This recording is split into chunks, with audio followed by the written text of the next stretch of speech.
Hello everyone, Mark Major here. This is the Action Figuratorium.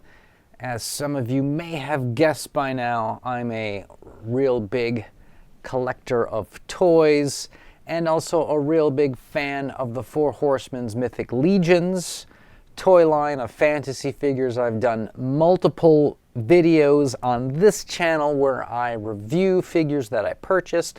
I also go through and talk about the various waves of figures that they release and speculate as to what are going to be the top sellers, and also, just weigh in on the ones that I particularly like. And we have another release of figures from the 4Horsemen. This is the All-Star 6 wave. This contains 4 figures that people voted on. Fan voting, they call that. I don't know. That's a name that people make up. And there's also several new figures in here. Many of them were scheduled to be released on the Necronominus wave and were held back because they had so many undead skeletons that they had to put them out in a different wave. Well, this is that wave. So I am going to be going through all these figures, giving some opinions, weighing in on which ones I think are going to be the best sellers. But also something very, very, very unique has happened in this wave. We actually have seen a design change by the 4Horsemen in which they have bended the knee to cancel culture, you might say. And some people on Facebook and Instagram are calling them out, and other people are saying, oh, what a great move, you're so awesome. I'm going to weigh in as well, and as always, my opinion is going to be objective and not really an opinion. It's going to be based upon very, very specific laws of the universe, so you're going to want to stick around for this.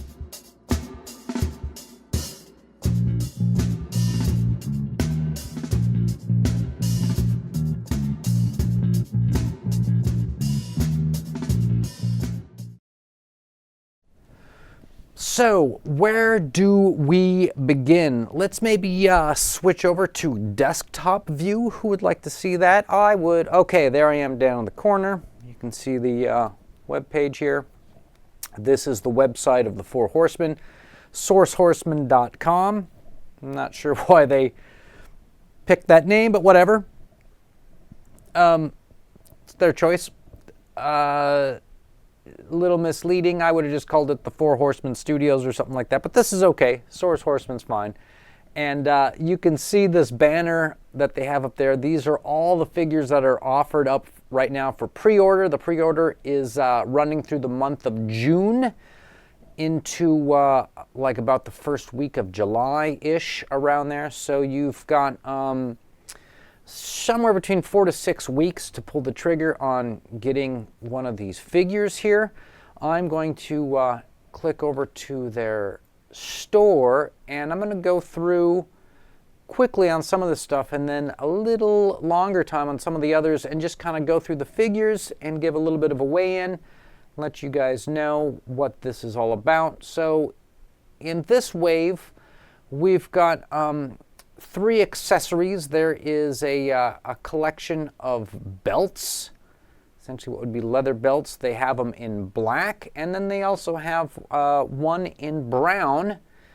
And as always, for those of you who are wondering which things to buy in terms of what to hold on to for a while and then resell for a bit of moolah, a bit of money, what to invest in if you're one of those investor collectors. I know a lot of people are.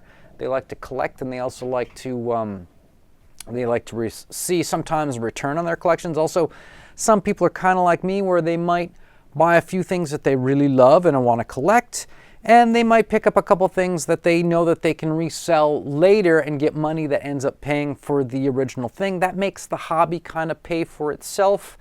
And you can always go to the wife and the girlfriend and say, look, it's all actually paid for, other than, now all the room it takes up.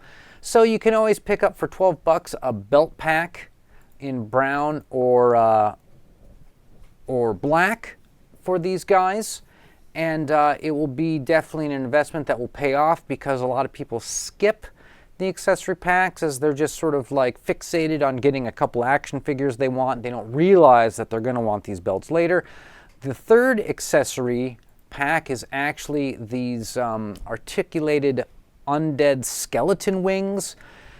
I always recommend buying the wings. I've made mistakes in the past where I bought a Belphegor demon and I didn't for $12 get the red wings, and then I've always been playing kind of catch up. Actually, I've been buying white wings, which are available now, just to repaint to red. I don't mind that because I'm a customizer, repainter, kit basher kind of guy, and it's a challenge. But for some of you who just want to plug and play, get the wings. If you're going to buy any skeleton, just have a pair of wings sitting in the drawer. When you want them, they're not going to be $15, okay? So that is the very first bit of insider collecting. All right. Now, there are 4 figures that won the fan voting, okay? And one of the problems I have with the fan voting myself is that I don't really believe it's truly representative of what people are going to buy, because there are a lot of people out there, and some of them are people I know in person, some of them are people I only know through their Instagram accounts, but even though I've never met them, I would actually consider them a friend on some level, the people's accounts I follow. So I don't have any kind of like meanness or hatred towards any of these people, and everyone can do what they want. But I've seen people who put out these campaigns where they want you to try and vote for a character that they want because they want it reissued so they can get it. So someone will come in, they get 3 votes, they vote 2 things for the things they want, and their third vote, they cast it towards this campaign figure that they saw somebody wanted. And then sure enough, the campaign figures end up collecting all the excess votes and winning, and it ends up being a thing that not as many people really wanted. And I get the feeling that there's a couple of winners here are not really what the masses wanted, but rather what the campaigns wanted and people went with. But let's click on these each and bring them up. So there is a dwarf that won, and I don't know what makes this guy so special that you'd want to have a reissue, because there seems to be a lot of dwarves that have been made, but I don't know. Someone can in the comments tell me why Bothar or Botar, I don't know if it's a hard or a soft TH, why this guy won, but he did. I don't really buy dwarves myself. Maybe I should. Maybe this is the guy I should get. Okay, now this seems really weird with this wave, because this wave, All-Star 6, has a lot of skeletons in it. The reason for that, if you watch the live stream they did a few days ago, the 4Horsemen live stream where they went through each of these characters and talked about them, they had actually an abundance of undead figures they made for the undead wave, and they just couldn't cram them all in. They had to hold them back. So when you see another undead guy who won, it's the kind of too many undead. And this guy, like I've mentioned before in the last video I made on the super sale that the 4Horsemen had, where they had figures that just eventually didn't sell when they, left the sale up for a week. Because normally in those super sales, like, sometimes stuff is gone in 2 minutes. Literally 2 minutes, you can have something in your cart. By the time you get to checkout, it's already sold. So there was like some vampires and a skeleton guy left over. And the thing about the skeletons are, and they mentioned in the live stream, they've been using the same skeleton parts since the very beginning. And ultimately what they are is they're just a skeleton in different armor. And you definitely need skeletons, right? You definitely need undead. You definitely need a variety. But realistically, the skeleton figures are just skeletons in armor. Okay, and this guy is cool because he's a red skeleton, but making a skeleton red's not that difficult. I know a lot of people who do Mythic Legions like to repaint and customize. So if you're a repainter customizer, I don't know why you would want to have this cat when you could have got a bunch of other guys you could have repainted. But some people don't repaint, and they just want the stuff stock, and they prefer stock, and to repaint it, I'm sure to certain collectors is probably blasphemy. I understand that. So can go kind of both ways. But this guy won, and he's just a red skeleton. I'm a little frowny faces because these are not my favorites. Now, here's a guy that's kind of cool. I didn't vote for him, but I could see people campaigning for him. Essentially, orcs are green. That's the rule of thumb. I'm not sure where exactly that came from, but it's now the thing where orcs are green. And this is cool because he's like a black orc, but he's got this like alopecia skin pigment thing. And so I think it's really interesting. I think it's kind of cool and not a bad looking figure whatsoever. And if you're into orcs, you're definitely going to want this guy. So I could see people wanting this particular orc. It wasn't on the list of characters I voted for, but none of these guys were. So what you going to do? Okay, the last guy who won the fan vote is this knight, this Sir Ignatius, or Ignatius. I'm not sure how that's pronounced. But this is a cool looking dude. He comes in this cool white and gold armor. This looks like some pretty amazing deco on him. He's got the class or the faction symbol on his shield. This guy looks really good. It wasn't anything that I was particularly interested in, but I'm not going to tell you that this figure's terrible. He actually looks pretty cool, and for $37, he's probably a good deal. Okay, so those are the 4 winners. None of them that I voted for made it, which is too bad. And now the figures that that were up there that I did vote for, if you look for them on eBay, they're now like Aja Spirit Bender, now going for over $200. I was really hoping they would bring that one back. Fostier twice now has been in the All-Star voting, and but hasn't won. So I just had to go out and buy it. I had to have one. I think that those particular female knights in the lion wardrobe is particularly cool to me, but I could see people want to pass on that. So if we look at some of the other figures now that they're releasing in this wave, there's 2 knights.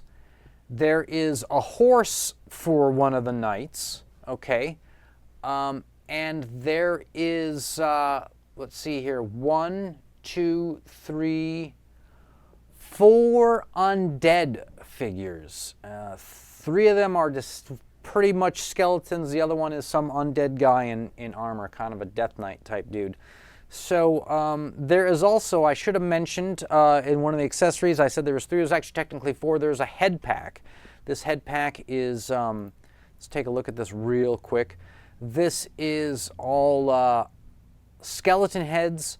I think this is a really cool, good move. I think they've got a lot of cool skulls in here. There's actually a couple of zombie guys in here too. It's the Undead Heads.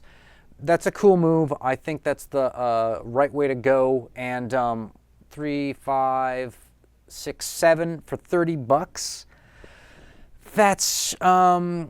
That's pretty amazing. That's $4 and change per head. You're not going to find anything like that secondhand market, custom 3D print, anything. You're never going to, that's a price you can't beat.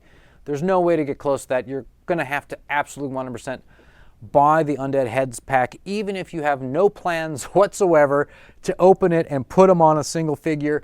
It's still going to be cheaper to get it right here, right now. It's only going to go up in the future. You should definitely buy one. There is no way that you're ever going to score any of those things for cheap. In fact, you could buy them if there's only 1 or 2 you wanted. You could keep those 2 and you could sell the rest and you can make money on it. If you're afraid that your spending of toys is out of hand and you need to balance it, you can salvage some of this stuff off and resell parts of it to pay for the other things. That's what a great resale value these figures have. So if we get to the other undead figures here, we got this guy, which is kind of just sort of a generic like skeleton guard, very Dungeons and Dragons 1.0 kind of looking figure. Pretty cool, pretty necessary. Surprised that this didn't come out a lot earlier. I think they've had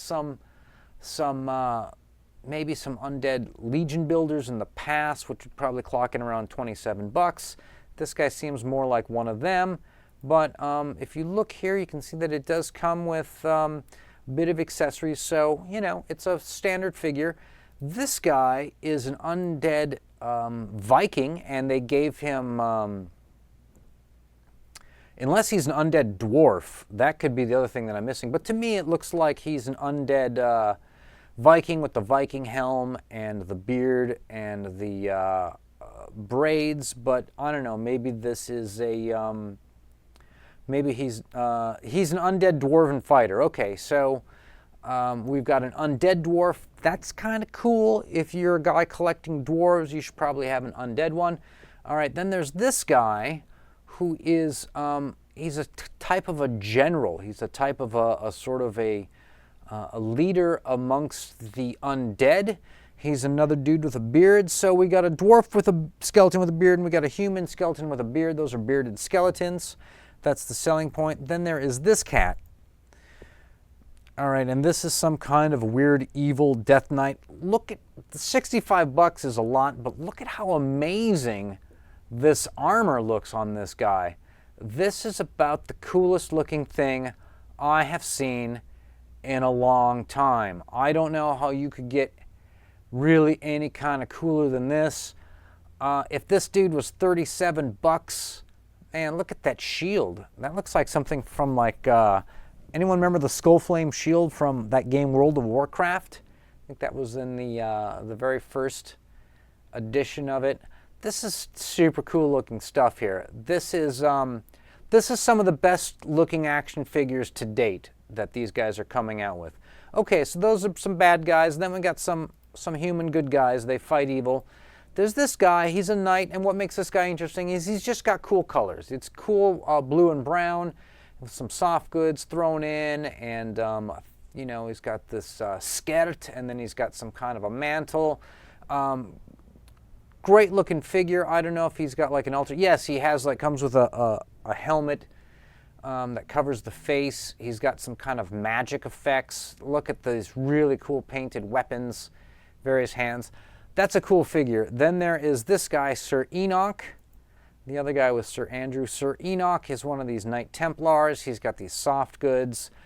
I have a few of the other Knight Templar guys, and they don't have soft goods. They have molded plastic, draped, you know, cloth. They don't have actual cloth. This is a step up from them. And this guy looks particularly awesome as well. If you're collecting these Templar guys, man, this is kind of a home run in my opinion. And $37, that is pretty crazy. Okay, so now is the point in the show in which we're going to talk about kind of the elephant in the room. Okay, so what happened? If you go to the live stream when they were showing these off, the original design for this figure looked like this, and you can see that it had soft goods over the neck and the head, and you can also see that the original emblem was this red cross, this Knights Templar cross that they have put on their figures. So they went and they changed it because the feedback was that this, to them, looks like a horse in service by the KKK. And so they opted to change the design, not wanting to probably be associated with a modern hate group. And as one might expect, if you go to their Instagram and Facebook posts where they show the update, you can see a lot of simps in the chat, in the text, just blindly waving the flag saying, "Oh, good job, great." And then you see some haters calling them the four cucks, which I thought was kind of funny, you know. Hey, it's their business, it's their brand, it's their company. If they feel that it's in their best interest to change this for their own purpose, That's up to them. If you like that and you want to tell them that that's great and you support them, you give them your money. If you don't like that, you don't give them your money. It's very simple. You don't have, it doesn't have to be this, you know, it doesn't have to go any further than that. It can just be a marketing thing that determines whether or not they get your money or not, okay? It doesn't have to be a thing that spills out into the streets. I'm not here to spill this out into the streets. I do have a single objective comment on this to make, though, and it is not good for the 4 Horsemen. Artist integrity has been moved on this company. It's sad to see this. Again, people are going to want to fixate on the actual thing that made it change. It doesn't matter what the thing was. It doesn't matter, right? Don't care. Artist integrity has changed. That's the one thing that an art house has, and they've now lost it, which is a sad, sad bummer, okay? This is a sad bummer. And yeah, this design's okay. You know, I mean, it's a horse with a thing on it. If you really, really got to have the original one, people have pointed out that there are third-party kits available. Here's one. This is on takanyayan.myshopify.com. It's a $22 little cloth kit thing that goes over your horse. I don't know. You know, maybe you get one just to show people that you got one. I don't know. I could be into that. Who knows? But that's it for this wrap-up on All-Stars Wave 6. I'm sorry that we had to put bad news on this. Again, it's really a bummer to see your, you know, something that you really looked up to lose itself for dumb reasons. I'm sure they thought they were doing the right thing. I'm sure they're like, oh, so many people are going to be much better off in the world. Okay, sure, but you've lost your artist integrity. So with that, I will catch everybody on the next one.